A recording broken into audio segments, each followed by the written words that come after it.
If this is like advanced work on.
Okay, welcome everyone.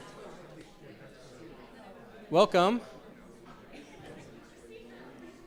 I'll have you take your seats. Thank you for joining us on such a glorious day. My name is Philip Munoz. I'm the director of the Center for Citizenship and Constitutional Government, and it's my pleasure to welcome you to this afternoon's event.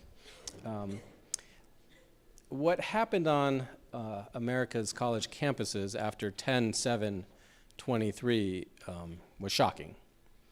The events on campus brought into question the moral health of our universities, brought into question the role of free speech at our universities, what it should be, and what its limits ought to be. Those questions about free speech have been central to the Center's investigations over the course of our years. And this event, I think, is an important contribution to that ongoing field of inquiry. I want to especially welcome those viewing online. I know we have a sizable online audience, and I want to invite you all to go to the Center's website, constudies.nd.edu, in part to see the prior events we've done on free speech. We've had Nadine Strawson, the former head of the ACLU. We've had Bill Galston, opinion writer for the Wall Street Journal, Ross Douthat, Keith Whittington, all on the theme of free speech. You'll see a diversity of views presented, and I think today's event adds to that rich conversation. A few thank yous. I want to thank my staff, especially Don and Debbie. Events like this take a lot of work, and I'm very appreciative, and Harv, who's recently joined the team. I want to thank Professor Deneen, who's the efficient cause of this visit. Professor Deneen is teaching a class called Liberalism and Its Discontents, and Professor Hazony spoke in that class this morning. So thank you to Patrick and all his work with the center, and he'll be involved, as I'll explain in today's event after the talk. One announcement, first time I'm publicly announcing this, especially for you alumni who might be coming back for the spring game. On Friday, April 19th, I think it's April 19th, the Friday before the spring game, that's how we do the calendar here at Notre Dame, we'll be hosting Professor John Yu, Dowd Chair of Law at University of California, Berkeley. Professor Yu will be speaking on Trump's legal issues. That will be a very long talk, so yeah. Still working on details. It will be in the afternoon, perhaps all afternoon, on Friday, April 19th. So come back and join us then. We're going to have actually a very interesting talk on free speech and libel after the break, too, by Carson Holloway. Visit us on our website. You can find details there. Special welcome to our Tocqueville Fellows. They'll be meeting with Professor Hazony tomorrow morning. Okay, one of the traditions we have at the center is we have one of our student fellows introduce our speaker. So I'm going to introduce Ms. Elizabeth Hale, who's a Con Studies minor and a Tocqueville Fellow, and she'll introduce our speakers. Let me say one other thing about the format I should have mentioned. I apologize. Professor Hazony is going to speak for about 15 minutes, 20 minutes, and then we'll have a Q&A between Professor Deneen and Professor Hazony, in part because his visit is to facilitate the conversation going on in Professor Deneen's class, and then we'll open it up for Q&A. I think Don will have a microphone for those who, and Don, where will you be? Over here on the side? Okay, so we want to make sure all the questions go to the microphone for those watching online, so Professor Hazony for 20 minutes, maybe 15 or 20 minutes of Q&A with Professor Deneen, and then questions from the audience. Now let me welcome Elizabeth to the podium, and she'll introduce our speaker. Thank you, Professor Munoz. Yoram Hazony is an Israeli philosopher, biblical scholar, and political theorist. He is the president of the Herzl Institute in Jerusalem and currently serves as chairman of the Edmund Burke Foundation. Dr. Hazony's many books include Conservatism, A Rediscovery, The Virtue of Nationalism, and The Philosophy of Hebrew Scripture. His writing has appeared in the Wall Street Journal, the New York Times, Fox News, CNN, NPR, The New Republic, National Review, First Things, and American Affairs, among other outlets. Earlier in his career, he founded and led the Shalom Center in Jerusalem, served as a member of the Israeli Council for Higher Education's Commission on General Studies and Liberal Arts Programs in Israel's universities and colleges, and was director of the John Templeton Foundation's project in Jewish philosophical theology. He earned a bachelor's in East Asian Studies from Princeton University and a Ph.D. in political theory from Rutgers University. While at Princeton, he founded Princeton's conservative student journal, the Princeton Tory, and served as its first editor.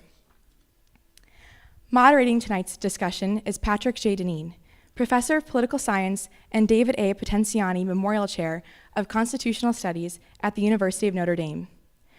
Prior to joining the faculty of Notre Dame in 2012, Professor Deneen taught at Princeton University and Georgetown University, where he held the Marcos and Eleni Sakopoulos Kounalakis Chair in Hellenic Studies. From 2005 to 2007, he served as principal speechwriter and special assistant to the director of the U.S. Information Agency, Joseph Duffy. Thank you both for joining us tonight.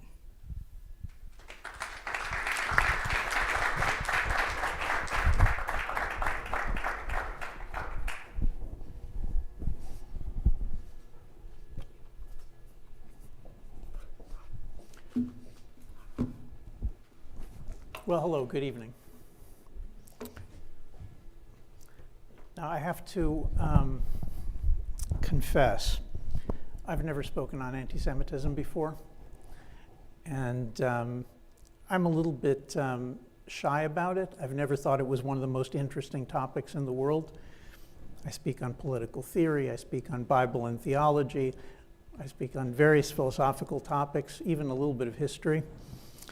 But anti-Semitism is something that I think I've always felt a little bit like it isn't really real. It's not a real threat. I don't mean to say that, that there are no anti-Semites in the world. But I and almost everybody that I know has succeeded in going through life hardly being touched by real anti-Semitism. The Christians and the non-Jews that I've known in many countries have been just overwhelmingly either sympathetic to Jews and Judaism or ambivalent in a completely reasonable kind of way, like, okay, so you're Jew. These last few months have been, as Philip said, have been eye-opening. They've I think, rattled an awful lot of Jews and an awful lot of non-Jews. If we had thought that since 1945 and the Holocaust that anti-Semitism was, at least in Western societies, something distant, something removed from our daily experience, at the very least something rare,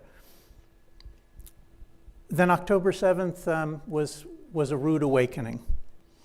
In the wake of October 7th, American universities have revealed themselves to be the driving force behind the return of open anti-Semitism in America. Across the country, university faculty and graduate students have led teach-ins and demonstrations justifying Hamas's massacre, dismemberment, rape, burning alive, and hostage-taking of more than 1,000 Israeli civilians, as well as the Hamas's explicit, repeated promises to do the same thing over and over again, and to do it to Jews everywhere. This is all kind of surprising.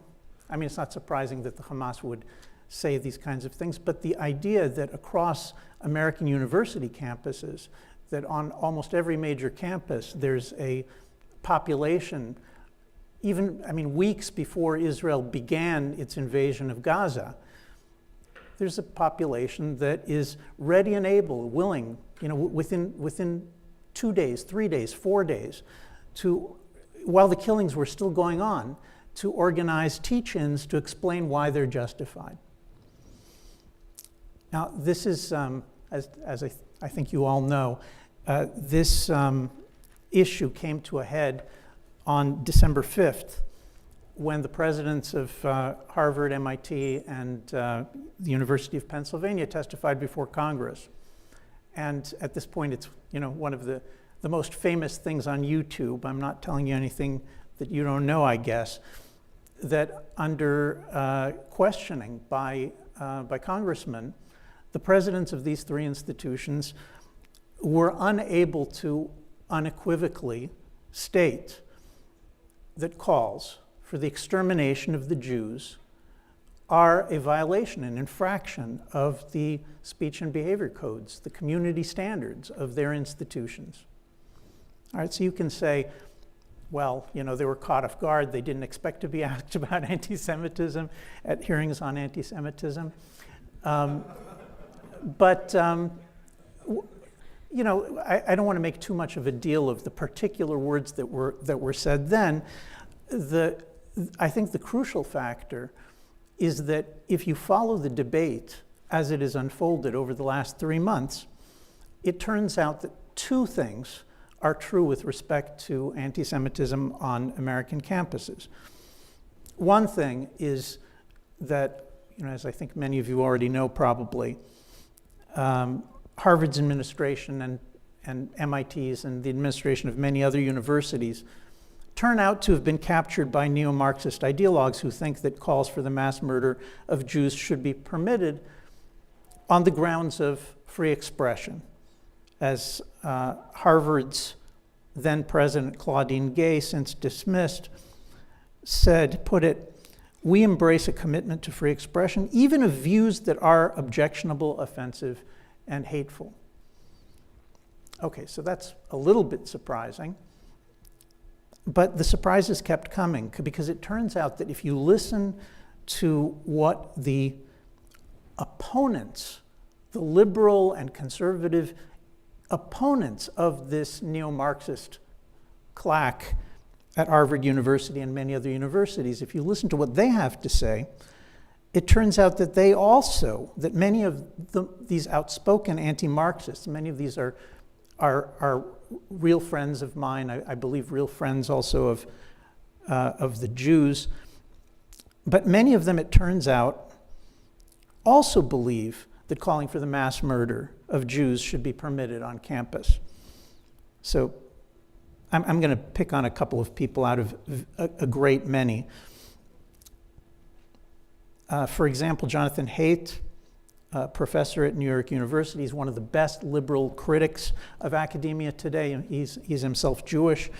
And he said the following in the wake of this argument. University presidents, this is Haidt, university presidents, if you're not going to punish students for calling for the elimination of Israel or Israelis, it's okay with me, but only if you immediately dismantle the diversity, equity, and inclusion speech policing apparatus and the norms that you've created.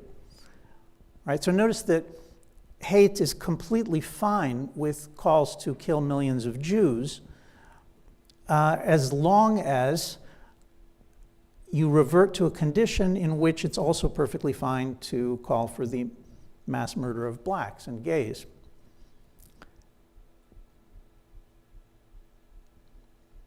My dear friend and former teacher Robbie George at Princeton has adopted a similar approach.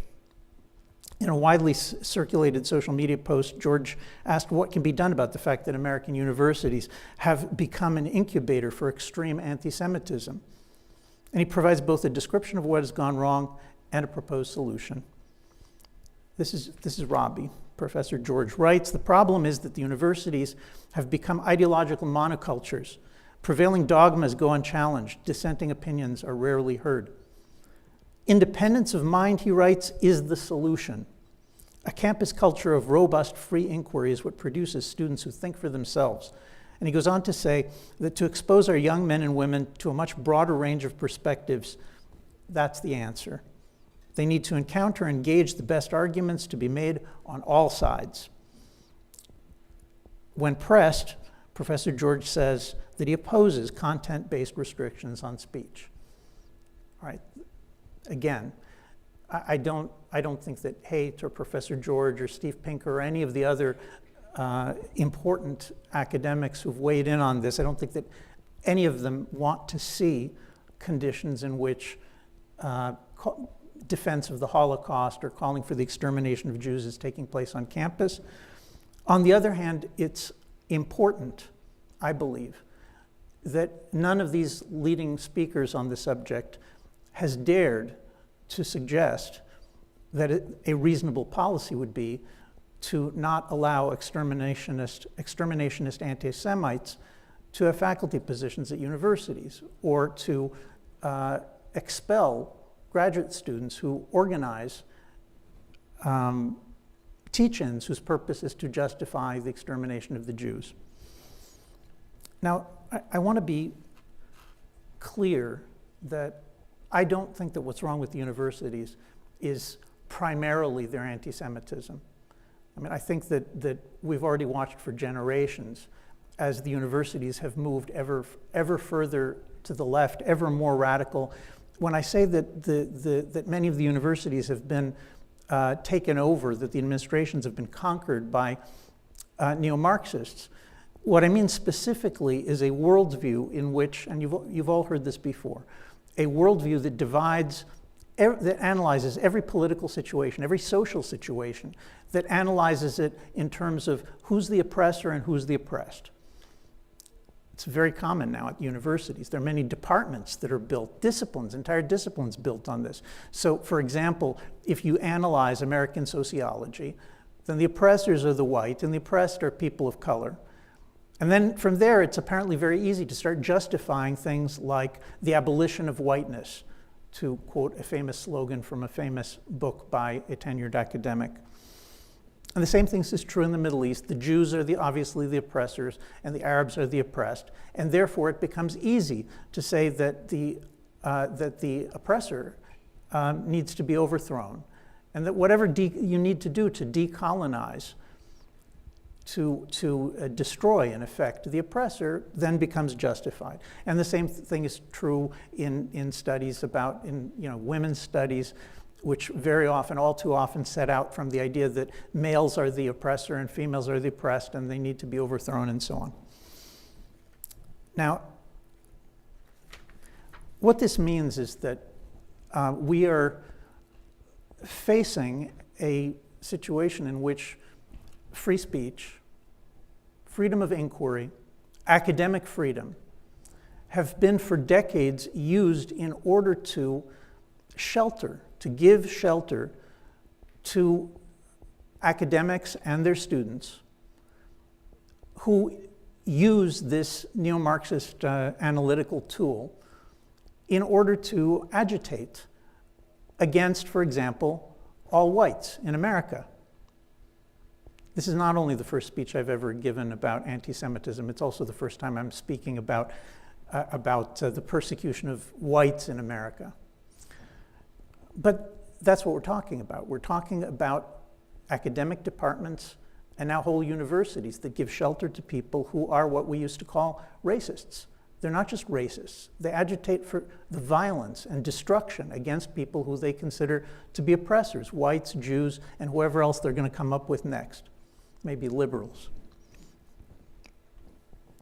Under these conditions, I think that the calls by Professor George, Professor Haidt, Professor Pinker, and many other colleagues, the calls for trying to treat this through increased freedom of speech, more free speech, more free speech. Don't say that people aren't allowed to call for the extermination of the whites or the Jews. Instead, make just everybody should be equal, which raises the crazy possibility, and I don't for a second believe that any of the professors I'm talking about meant this, but the substance of the arguments that are circulating is that what would be best to do, maybe tactically under current circumstances, is to just allow everybody to call for the extermination of everybody else. Professors, students should be allowed to call for mass murder, rape, torture, whatever it is, and then let's have an argument about it. Let's bring out the best arguments on all sides. Let's see the truth win out. I think this is naive. I think that what we are watching is the conquest of the most prestigious ideas-producing institutions in America by a group of people who have no interest in participating in a legitimate debate of free speech. The goal is not that. Their goal is not to participate together, together with the Jews and with the Catholics and with, the various political ideologies, to participate in a million, like a John Stuart Mill a contest among all the different positions, and to win fair and square because they're horrendous defense and justification of the most terrible violence that you can imagine, because that's actually going to convince people. No, that's not what they're doing. They're doing something very different. In the first place, they are cheering the destruction of so-called oppressor groups such as whites and Jews, and in doing this, campus revolutionaries are directly inciting violence against other faculty members and students. Second, as we've seen repeatedly since October 7th, they've entirely jettisoned the old boundaries of legitimate debate within which campus free speech and inquiry took place 40 years ago. They're not only justifying the ideological extermination of millions, but they're also justifying the raping of women, the sadistic torture of all kinds, the intentional murder of children and the elderly. Third, they're not simply participating in a peaceful exchange of ideas in the hope of persuading others. Rather, they express their views in the context of a broader strategy of employing threats, aggression, deception, and a wide variety of forms of abuse in order to intimidate and silence anyone who dissents from their views. Fourth and finally, their domination of the campuses relies on like-minded allies in the disciplinary apparatus of the university. The role of these administrators is to make sure that conservatives, nationalists, Christians, Jewish and Jews, faculty and students who resist in any public way are charged and convicted of crimes against the university's community standards for doing so, whereas neo-Marxist and sometimes even Islamic supremacist faculty and students who use tactics of intimidation and abuse to purposely put an end to free speech and independent thought on the campus are granted de facto immunity in the face of whatever charges may be filed against them. Right? This is not something that's familiar to us. It's an organized political party, an organized political pressure group whose aim is to seize control of the good name and the financial and institutional resources, the credentialing ability of the university. It's not to debate anybody. The goal is something completely different. I think that under these circumstances, we should be talking about a completely different kind of understanding of what needs to happen. Now, because time is short, I'm only going to emphasize a single point, and then I'll turn over the mic, which I've been jealously hoarding here. I think that as an absolute minimum, threats of any kind against students or faculty need to be prescribed. I think that's obvious. I think everybody would agree.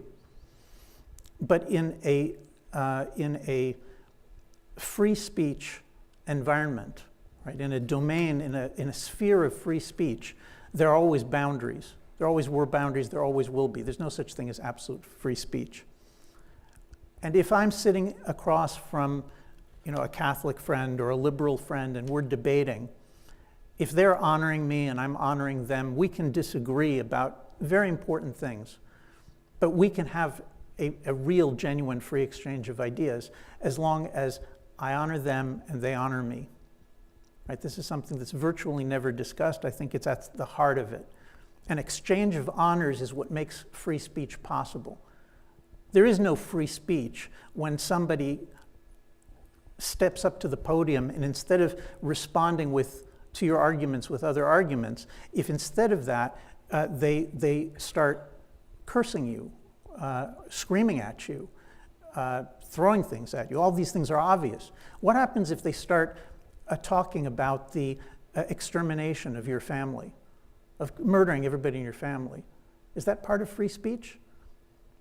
I say it's not. I say it's an implicit threat, and it's very clear that the debate ends the moment that anybody steps up to the podium and starts threatening my family.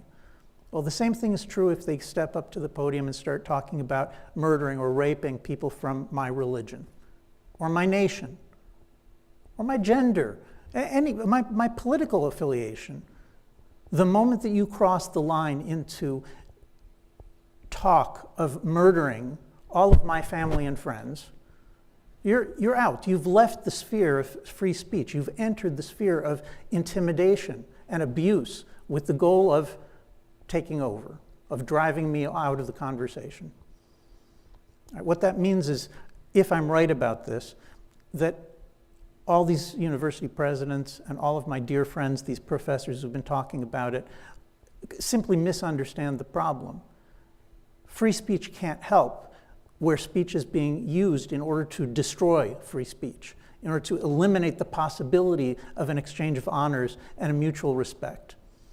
And that's what we're talking about. We're talking about whether the universities are going to attempt to reverse this. I suspect that they may not, but reversing it would mean that every university president would have to be empowered to eliminate people, eliminate in the sense of asking them to leave the community, to ask professors who insist on talking about abolishing whiteness, which is just a code for abolishing whites, the power and influence of whites. The same thing with anti-Semitism. The president of the university must be empowered to ask professors and students who cannot honor the other members of the community and to abuse them as and demand protection in the name of free speech, the president of the university has to be given the power to put an end to this, or the universities will end. And maybe that would be for the best if we had new universities where people could honor one another. But at the moment, we're talking about the ones that we have. And I hope that we can move the conversation in the direction of restoring the mutual exchange of honors among the different participants within the university community. It would be a shame to lose everything that's been built over so many centuries. Thank you.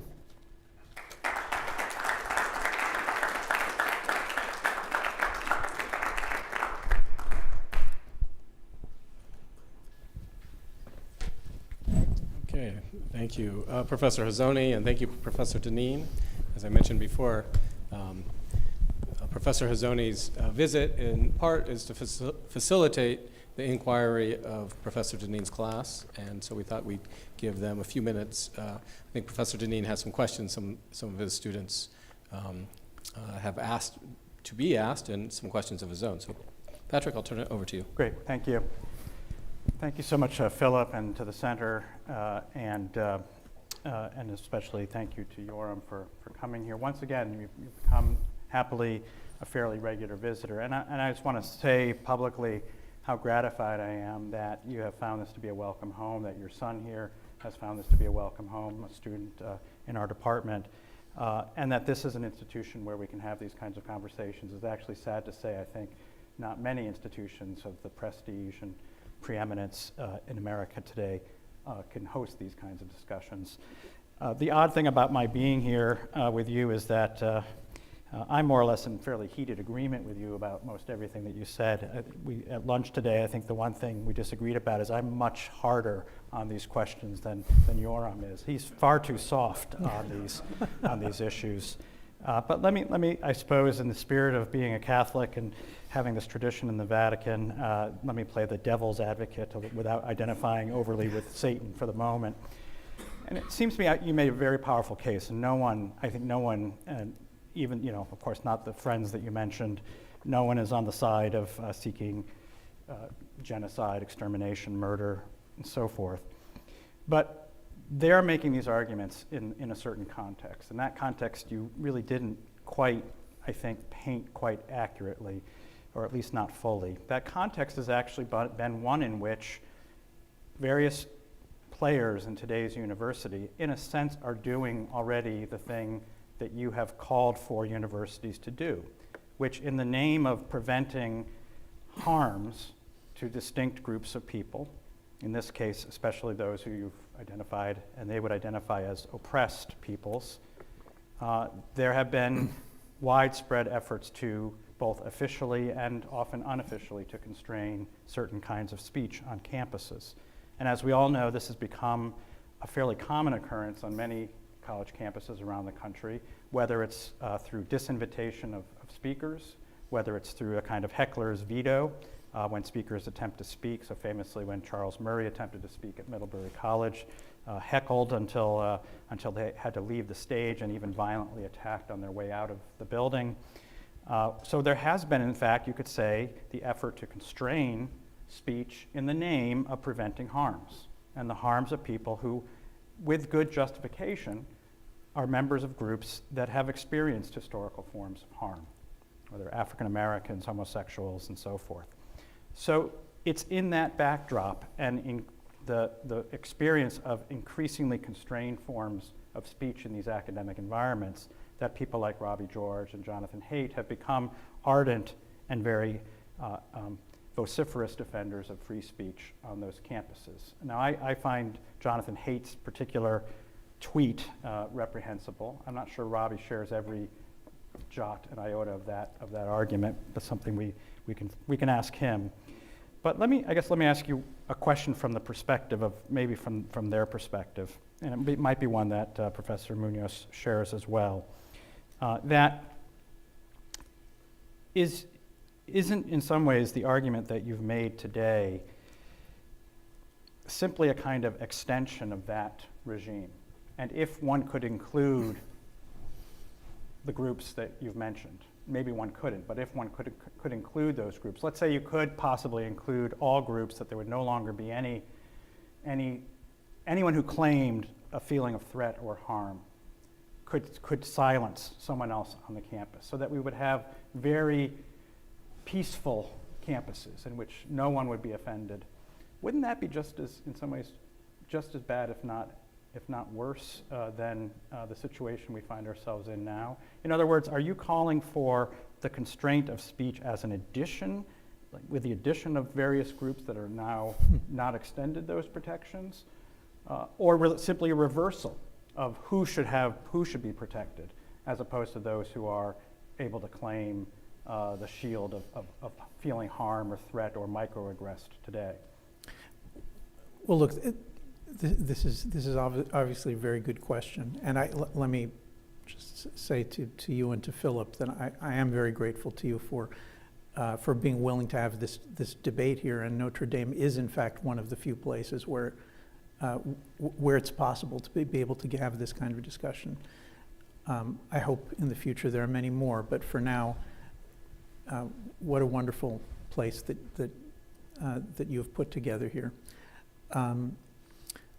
Look, I think the key to the question that you just asked is whether people feel threatened. Mm-hmm. Now, I didn't say anything about feeling threatened, but obviously that's, at the absolute center of the entire discussion of microaggressions. There's no attempt to appeal to some kind of objective standard of harm. The question is, do people feel bad if you say the wrong word in the wrong way? I think that our only hope is of having mutual respect and honor among very, very different kinds of political and religious views.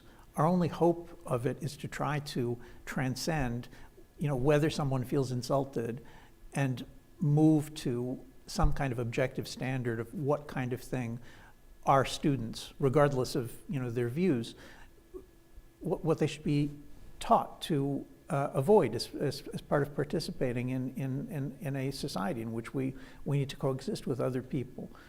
Now, I'm almost tempted to say that that roughly the standard that we're looking for is something like the Ten Commandments. I mean, I don't know if that's exactly right, but if someone says, listen, I've thought about this carefully, and I think an appropriate thing to do would be to do something like the Holocaust or Stalin's liquidation of the kulaks or the murder of millions in Cambodia, but I think it should be directed against blacks or Protestants or whatever it is. I think that an objective line has been crossed. Now, it may be that in our society we can't agree on this because so many people think that the only real issue is in an oppressor group or an oppressed group. Well, it may be that simply destroys the possibility of dialogue across different kinds of groups, and there's no way to make peace with them. But if there's going to be some kind of peace, then I think it's to try to figure out what are the absolute minimal guidelines that respect the humanity of the person that I'm talking to. And that's not something that's up for grabs. You can't, I mean, the move that says, listen, I think you used a word in the wrong way, or you dressed inappropriately, or you said or did something that insults me to the core of my being, therefore you should be canceled. I think that's the opposite of what it is that I'm proposing. The question is there nothing whatsoever that we can agree on? If there is something that we can agree on, let's take those groups that can agree on it and let's have them have a university and debate one another with respect. So actually, as I'm listening to you, what strikes me is that even though you're placing yourself in some ways in opposition to the absolute free speech positions that certainly seem to be articulated by Haidt and maybe extensively by Robbie George, in certain respects and from a certain angle, you're actually calling for a certain expansion of free speech on campuses, which would be to limit the claims of felt harm or perceived harm or claimed harm. In other words, the microaggressions, wanting to have safe spaces. So in certain senses, you're actually supporting, in some respects, its expansion, if I'm hearing you correctly. I am, and I also agree with Haidt and George and others that the premise that we're not safe enough on the campuses. I mean, I think that premise is in general just fallacious. I do think that a student at a university should expect to run into ideas that are surprising, ideas that are troubling or painful, and so on. The question is whether there's any way that can be infinite, like that you can open the sphere of free speech to people whose goals have nothing to do with the exchange of ideas and who actually purposely really want to harm you. That's not the same thing as my subjectively feeling like you wanted to harm me. Now we're talking about, is there any way that we can measure people actually trying to harm you? I think if Christians and Jews, of goodwill sat down, I think we could probably Hard to imagine that happening. So in certain respects, it might be the case, and I suspect it's the case, that if pressed, someone like a Jonathan Haidt or I think a Robbie George would actually agree with you that when it comes to expressions that really do slide from discourse, discussion, or even potential threat into like imminent harm, which, incitement, forms of incitement, that this would be justifiably limited. In some ways, the real challenge, I shouldn't say that that's not a challenge, but the deepest challenge we're faced with in some ways are those existing constraints, and that scenario you described of the division of the world into oppressors and oppressed. And in the published essay, which I recommend to people who haven't had a chance to read it, which appeared in Public Discourse, but not so much in your remarks, you actually do take on that organization, that apparatus right now, which you mentioned includes various programs, various kinds of centers, various identity centers, and of course entire departments, but also includes increasingly the entire administrative apparatus, all the way up to someone like a Claudine Gay, and presidents and DEI bureaucracies and so forth. And in the essay, you suggest that there needs to be the beginnings of an effort to push back against this. One of the things, at least, that you suggest that I think you share with someone like Robbie George is to increase viewpoint diversity on campuses. These institutions need to be more willing to hire more conservative, potentially religious faculty, which, by the way, would mean that the six of us here would be in heavy demand at Ivy League schools. We can all expect raises soon, I think, with all the competition we'll be getting. But it seems to me that there's a real danger here, which is these institutions may be spooked enough, as it were, from what's been happening with Claudine Gay, to do just this, to hire one or two or several conservatives to set up safe spaces for conservatives, while leaving that apparatus almost completely intact.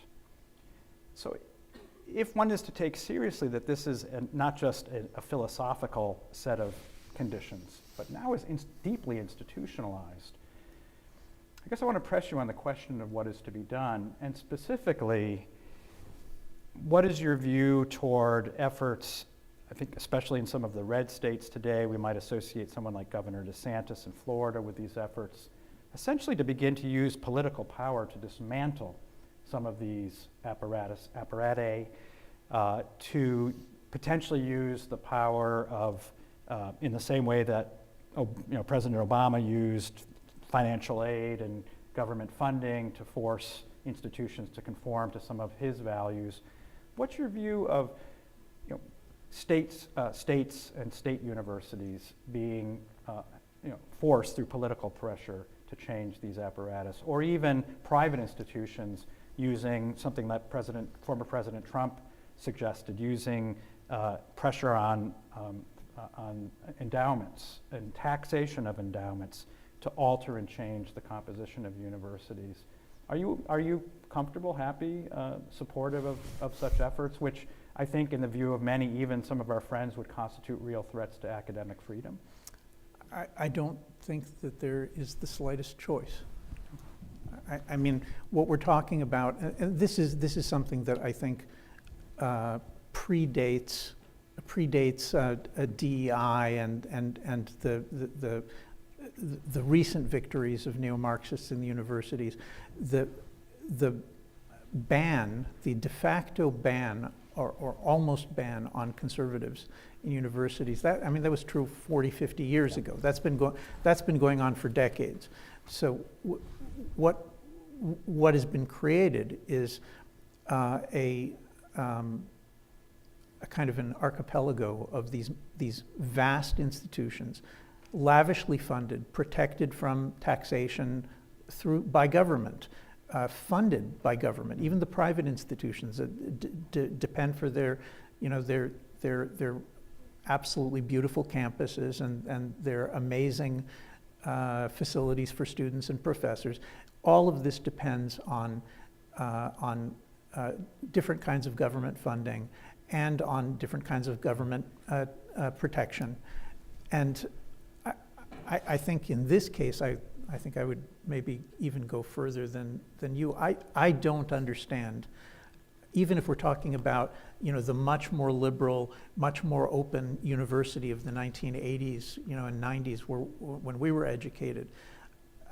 I don't understand how an institution can have 95% liberal professors and 5% conservative professors, and those are all in the sciences. You're not allowed to actually have a professor. There's Robbie George at Princeton, but there is no other one. There's no second or third such professor. So that means that 1 out of 1,000 faculty members is allowed to be conservative.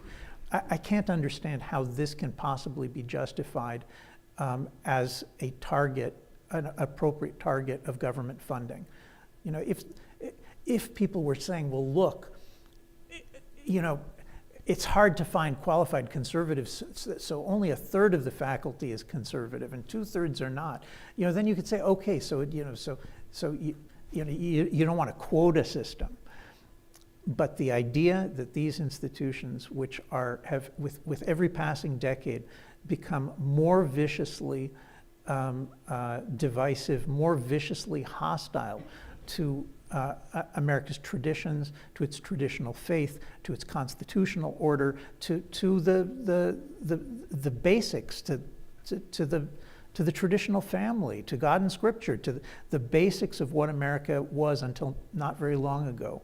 The idea that needs to be tolerated, they need to be protected, they need to have their tens of billions directed to what's effectively the peaceful, abusive, but peaceful overthrow of the American regime as its goal. I think this is completely crazy. And any politician who, like DeSantis, or an intellectual like Chris Rufo, who spends his time trying to steer government policies in order to be able to dampen the effect of these institutions, I think that in most cases they would have my support. One last question, then we can open it up. And I'm having a hard time turning this into a question more than a kind of just statement and observation. Just curious your response to this.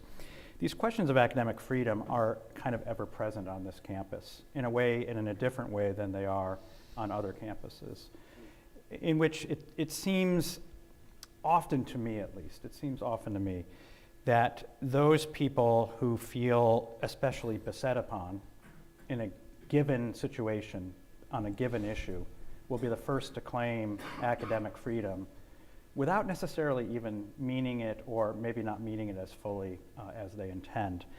So recently, several events have happened here in which those who might be most likely to be critical of the Jonathan Haidt and Robbie George form of academic freedom because it represents a threat to the more constrained university that prevents harms, have invoked academic freedom in order to defend, among other things, recent performance of a drag queen performance here on campus, and that essentially anything should go, especially if it's related to a class having to do with a subject that's being taught at that current moment. It seems to me that your argument is in some ways an antidote to the arguments or claims of academic freedom that will drift depending on the situation.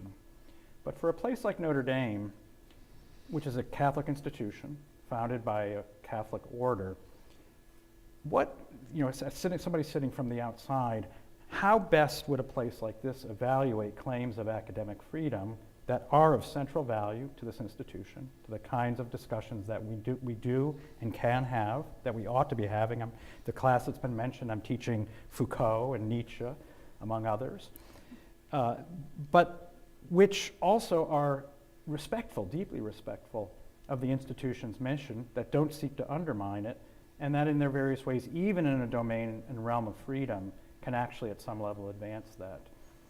So I guess I'm speaking in particular as someone who's been involved with religious-based institutions and thinking about this in respect to this institution.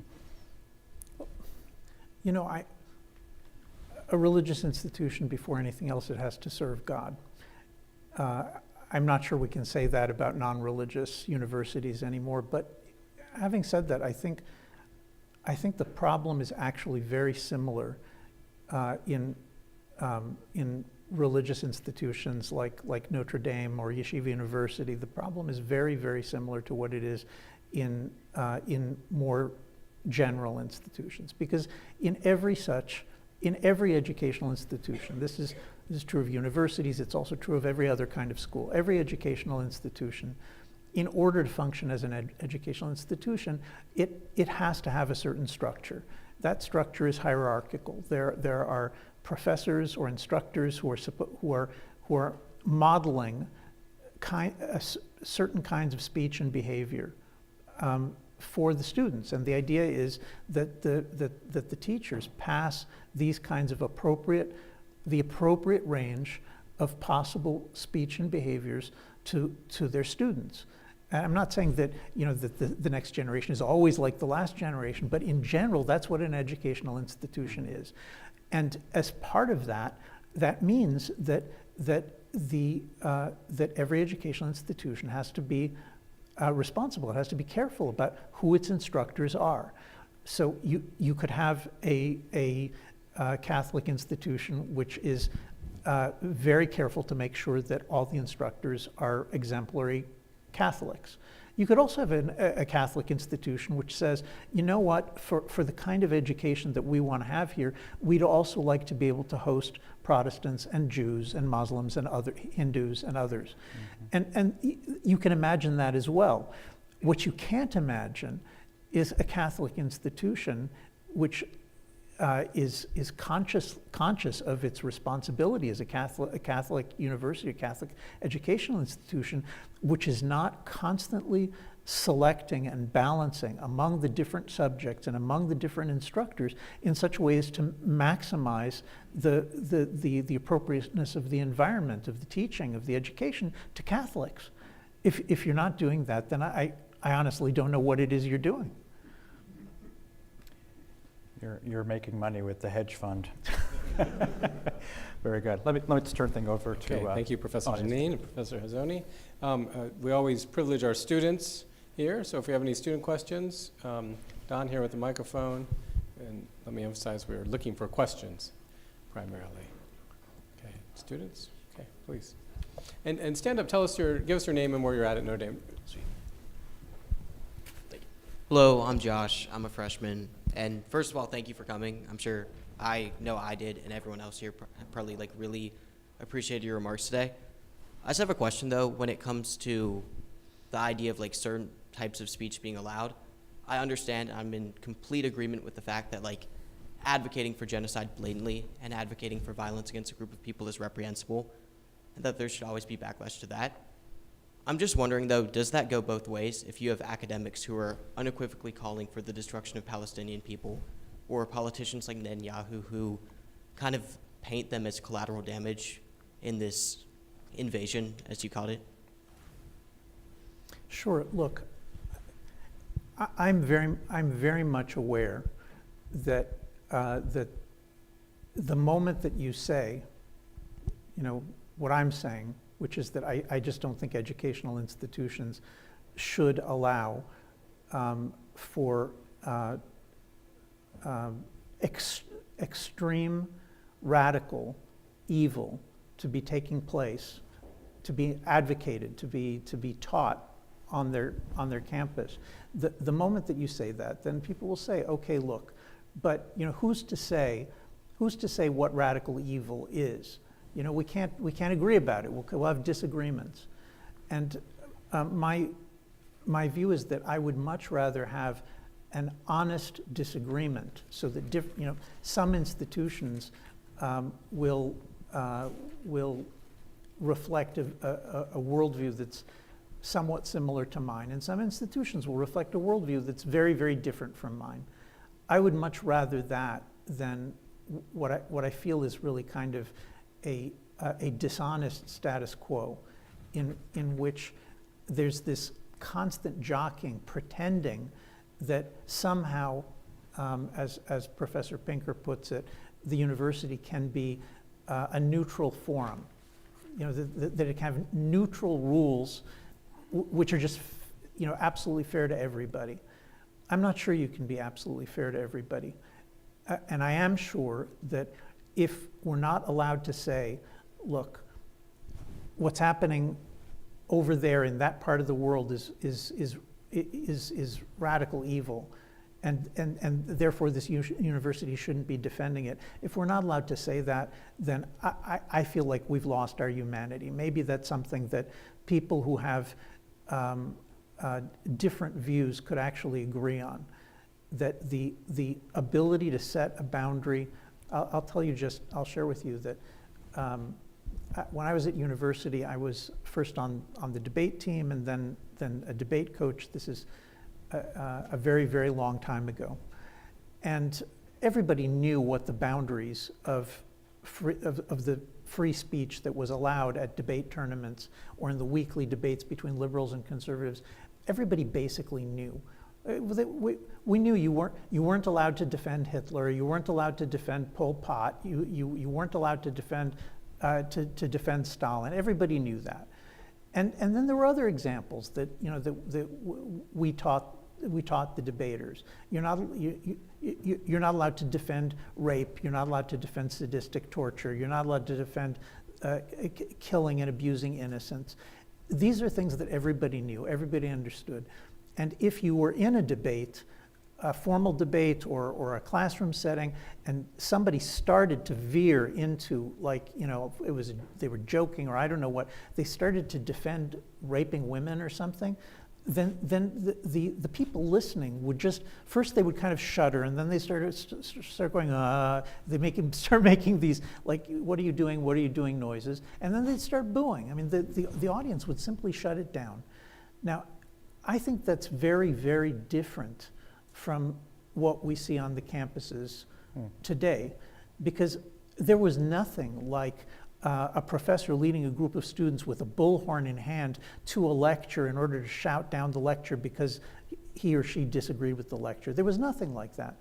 It was a much more polite and humane age, and we had severe disagreements about all sorts of things, but the line that we're talking about, the line in which a speaker starts to call for the murder of the family members or the nationality or the religion of the people that he's debating with or talking to, that didn't happen. Nobody thought that was a normal thing to do. So now we live in a different world. The good old days are gone, and I think we're in much better shape if we can't agree on simple things like the intentional extermination of a nation or a religion is not identical to the harms that happen in war. If we can't agree to that, so let's just not agree. Let's say, if your views can conquer this institution, fine. So you just won't have many Jews here anymore. And the same thing the other way around. I don't like that answer. But if that's where we are, I would rather be honest and realistic than to continue this hypocritical pretending that we can be neutral when we're not. To be clear, I mean, your principles are universal in this sense of one, I mean, to use your examples of rape or torture, you would say no group, anyone who advocates for the rape or torture of any group, Right. regardless of who That's is. my view, but what was your name? Josh. But Josh's question is, in today's environment, it's the most reasonable question. So okay, so Yoram, you say that exterminationist calls for killing all white people or all or all black people, or raping white people, or raping black people. All of it should be banned. But what happens when somebody comes and says, you yourself, your sons serve in the Israel Defense Forces. What they're doing in Gaza is exterminationist genocide. So any Jew who stands up and speaks in defense of the war in Gaza, so he's actually calling for extermination. What are you going to do about that? Well, look, I understand that there are such people, and this is simply the question of how to apply this principle is something that's simply going to have to be worked out. We're going to have to discuss it, and that means sometimes the views that I believe are reasonable and moral are going to lose. But I would much rather there being an open debate about how to apply these objective principles than have what we have now, which is an amoral chaos. Other student questions, yeah, please. And stand up and tell us who you are. Thank you very much. My name is Will Granis. My question for you is, I agree with you that we don't need to necessarily pretend to not be able to distinguish between different types of speech. But empirically, Harvard and UPenn are at the bottom of the Foundation for Individual Rights and Expression. I think they just changed their name. They're at the bottom of the rankings. Schools like UChicago or other schools like Michigan Technological University is #1 on the list for free speech. Schools that seem to have a much better culture of free speech also don't seem to have quite the same problem with people calling for the extermination of Jews. Do you think that there's just a consequentialist argument for allowing speech that everyone agrees is bad because it leads to less speech that's really bad? Well, it's a good question. Look, I'm kind of seeing this as a trajectory over decades. The warnings about what it is that we're seeing were already. I mean, in 1987, Alan Bloom published a book called The Closing of the American Mind. In 1991, Dinesh D'Souza published Illiberal Education. If you go back and read those books today, you'll see that everything that's unfolding was already being discussed in the 1980s and 1990s, not by some hidden professor in some corner, but as major cultural phenomena. Let's talk about what's happening at the universities, and what we've seen since then is that it seems that the trajectory simply can't be changed. It just keeps getting worse and worse. And now I don't know if everybody will agree with me about this, but the reason that everything keeps getting worse and worse and moving in the same direction is that it's not exactly true that we have 2,000 separate universities in this country, or 3,000 universities and colleges. In fact, all the universities are connected to one another by the way that academia operates. There are accrediting bodies which apply a homogenizing pressure on all the institutions. There's peer review, which means that every single article that somebody publishes, every single student who is going to get a Ph.D., every single person who's going to be hired to a faculty position, at every step in your career as an academic, you're being judged not only by the administration and professors of a particular institution, but you're being judged in effect by the entire system. So that what happens is that as the universities move left, it's not just that at a particular institution they allow a couple of conservative professors, in another institution they don't. So you'd prefer to be one where there are some conservatives.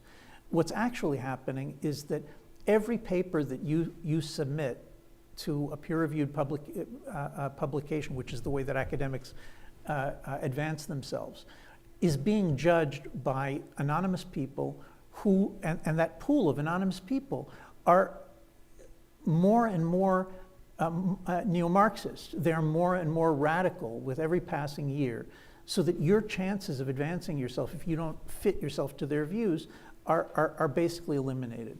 And so even though some institutions are a little bit better than others in the way that you're describing, I don't think it really makes much difference, because the entire system is in motion in a direction that is just unimaginably bad.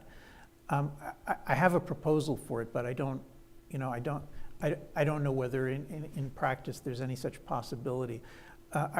I think that if universities and colleges had the guts to detach themselves from the neo-Marxist academic cartel, and when I say detach themselves, I mean auto-accreditation. I mean that a university or a college will say, like Notre Dame will say, look, with all due respect, we know how to judge a fine and accomplished scholar and faculty member here. We don't need the help of other universities or accrediting bodies in order to make that decision. We're going to make it in-house.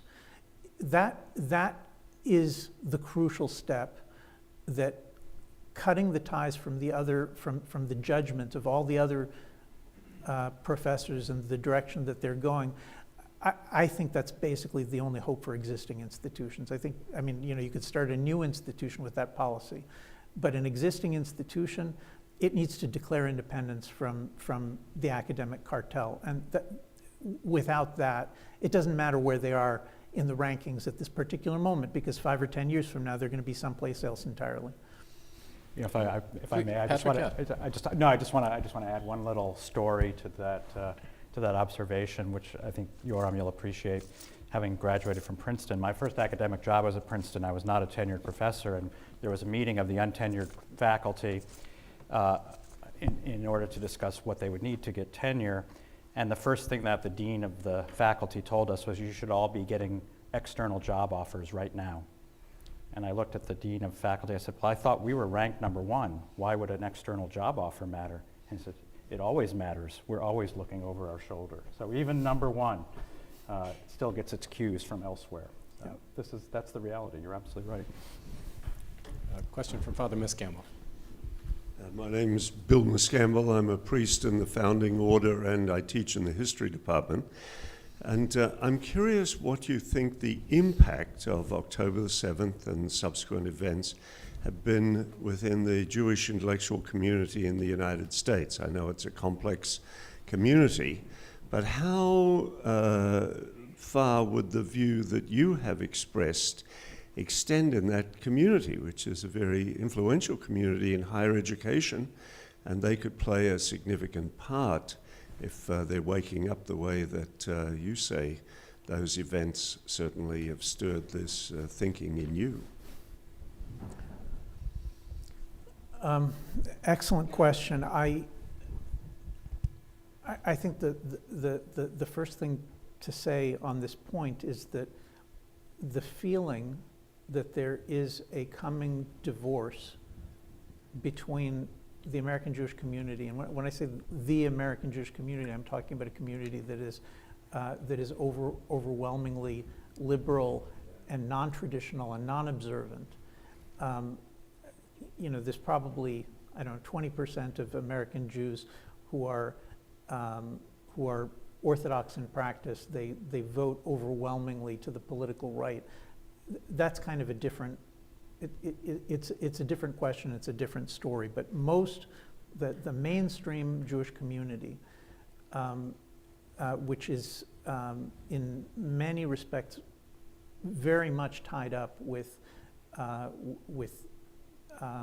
self-conception that's connected to, do our kids get into the top universities and so on. I don't think Jews are different from other Americans in that, but it's certainly extremely present and familiar. The talk in the Jewish community about a possible impending divorce with the institutions of higher learning in America has already been going on for some time. We have a very fine magazine called Tablet, which is not orthodox, and it's not the right. And in the last couple of years, they've begun to publish essays about the disappearance of Jews from Harvard.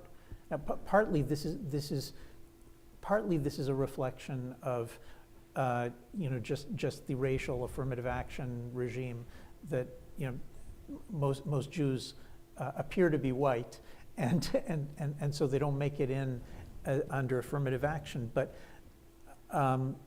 these essays have been more aggressive than that. They've been hard-hitting in emphasizing the radical decrease in the representation of Jewish students on the campuses, the radical decline in the prospects of a Jewish academic being able to get a professorship in leading universities. These are things that at least the elites have been for a few years already talking about.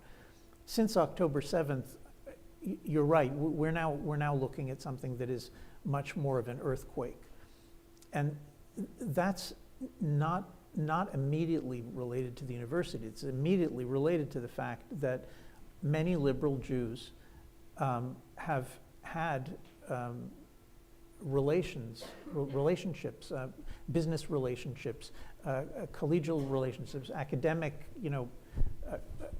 friendships, professional friendships with other liberals who have sort of been moving further and further left, and it wasn't really clear apparently to many people that moving left means becoming more and more anti-Semitic.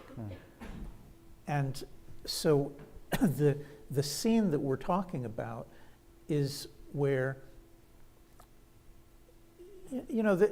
people have been talking about, oh, he's not anti-Semitic, he's anti-Zionist, he's not against Israel, he's just against Israeli policies. That kind of talk has been a smokescreen for decades.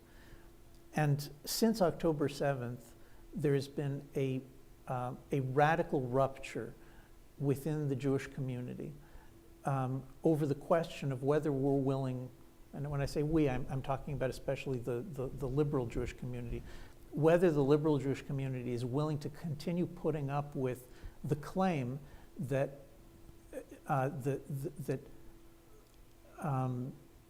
unrestrained hatred is justified if the term you're using is anti-Zionist instead of anti-Jewish, anti-Semitic. For decades, people have thought that there was a distinction. I think the easiest way to understand what happened in the last 3 months is that people woke up, saw what was happening, realized that we're not talking about the question of whether Israeli military policy is justified.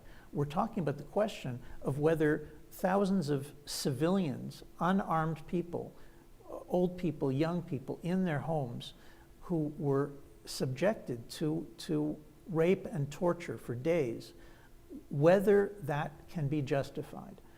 When it turns out that a great many of the people that you knew who were, they were always careful to say, I'm not anti-Jewish, I'm anti-Zionist. When it turns out that those people are justifying rape and burning people alive and the most unspeakable kinds of torture, and they're explaining to you that those civilians in those kibbutzim, a great many of them leftists, pro-peace as much as you want, and that is something that is justified. And they start explaining to you why it's justified. Then suddenly you realize you don't know who your friends are. You didn't understand what they were saying when they said anti-Zionist. And so the awakening to the recognition that America, especially on the left, I mean, there's also anti-Semitism on the right, but here we're talking about the sudden realization that anti-Semitism is extremely prevalent on the educated left in America. And I don't want to speculate about how this is going to unfold, because I don't know for sure, but I don't think American Jewry is going to be the same again. And I don't think that the terrain in which liberals can assume that they can rely blindly on the majority of Jews to support them, that's become complicated. I don't know how far it's going to go, but it's going to change. Things are going to change. Friends, I'm sorry that we're out of time. Let me thank especially my staff, who they make possible everything we do, Professor Deneen, but especially our friend, Professor Hazony, for joining us today. Thank you all.